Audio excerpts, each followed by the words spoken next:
Friends, आज हम बात करेंगे वारी रिन्यूएबल के बारे में। वारी रिन्यूएबल एक सोलर पैनल निर्माता कंपनी है जो rooftop solar, ground mounted solar, floating solar आदि को इंस्टॉल करने का कार्य करती है। ये कंपनी अब तक करीब 1 लाख रूफटॉप सोलर इंस्टॉल कर चुकी है। जिस प्रकार से इस कंपनी के पास भविष्य के ऑर्डर हैं, ये सोलर एनर्जी के क्षेत्र में एक प्रमुख कंपनी बनने की ओर तेज़ी से अग्रसर है।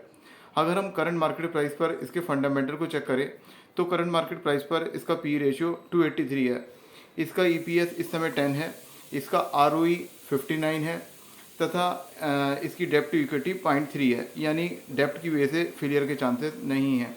अगर हम इसके रेवेन्यू और प्रॉफिट में न डालें तो इसका रेवेन्यू और प्रॉफिट लगातार बढ़ रहा है। अगर हम इस कंपनी के बुक वैल्यू को देखें तो ये कंपनी इस समय अपनी बुक वैल्यू के 350 के मल्टीपल पर ट्रेड कर रही है। कुल मिलाकर देखा जाए तो इस कंपनी के फंडामेंटल अच्छे नज़र आ रहे हैं, लेकिन हम रिटेल इन्वेस्टर को ये चीज़ ज़रूर देखनी चाहिए कि ये कंपनी करंट मार्केट प्राइस पर जो 283 के पीई पर चल रही है, जो अपनी इंडस्ट्री पी जो करीब 30 है उससे काफ़ी ज़्यादा है।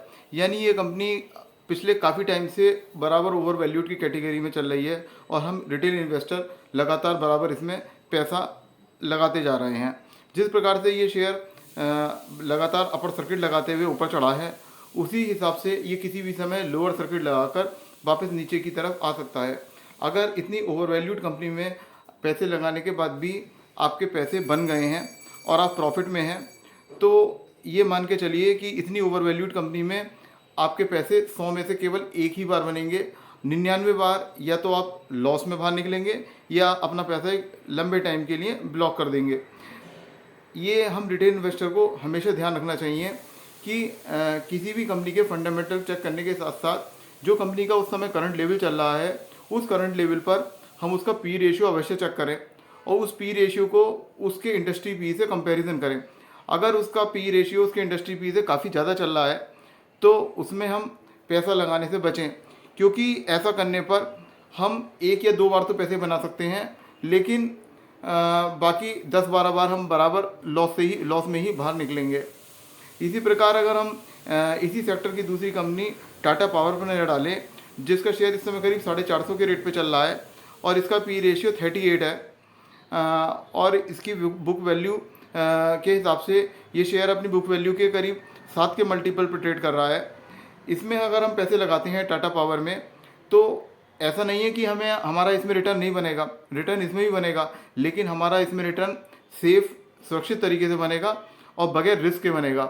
इसलिए हमें ऐसी कंपनियों को देखना चाहिए जो उस समय ओवर वैल्यूड ना हो, ताकि हमारा जो निवेश है वो सुरक्षित भी रहे और हमें भविष्य में अच्छे रिटर्न की भी संभावना हो। ये अवश्य देखने वाली बात है कि हम रिटेल इन्वेस्टर को टेक्निकल चार्ट का एनालिसिस इतनी अच्छी तरीके से करना नहीं आता है।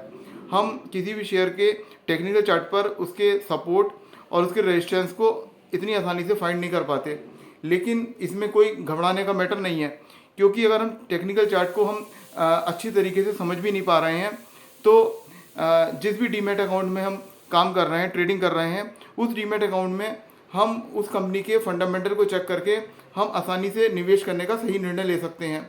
उसके लिए हमें एक सीधा सा उस कंपनी का उस समय करंट लेवल पर पी रेशियो देखना है और साथ ही उस कंपनी का उस करंट लेवल पर आरएसआई लेवल चेक कर लीजिए। अगर उस कंपनी का पी रेशियो उसके इंडस्ट्री पी से कम है या उसके आसपास है तो उसमें हमारा निवेश करना सुरक्षित कहा जा सकता है।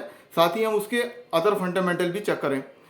उसी प्रकार अगर किसी भी कंपनी का आरएसआई लेवल 50 या उससे नीचे चल रहा है तो ये लेवल भी हमारे निवेश के हिसाब से सुरक्षित कहा जाएगा। अगर हम वारी रिन्यूएबल के ही शेयर होल्डिंग पैटर्न को देखें तो इस कंपनी में 75% शेयर होल्डिंग प्रोमोटर्स की है, बाकी 25% जो शेयर होल्डिंग है वो हम रिटेल इन्वेस्टर की है। इसमें इंस्टीट्यूशन का शेयर होल्डिंग बिल्कुल ना के बराबर है।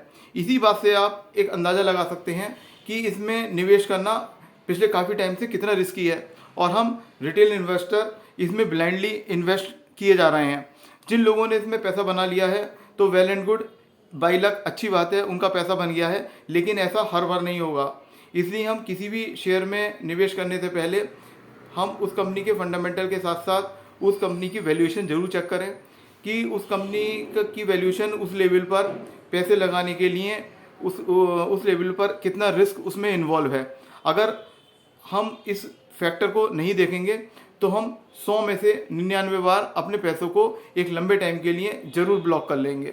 फ्रेंड्स, मैं कोई सेबी रजिस्टर्ड फाइनेंशियल एडवाइज़र नहीं हूँ। प्लीज़ किसी भी शेयर में इन्वेस्ट करने से पहले अपने फाइनेंशियल एडवाइज़र की सलाह ज़रूर लें। अगर आपने इस चैनल को सब्सक्राइब नहीं करा है तो प्लीज़ इसे सब्सक्राइब कर दें और बेल आइकन को हिट कर दें। धन्यवाद।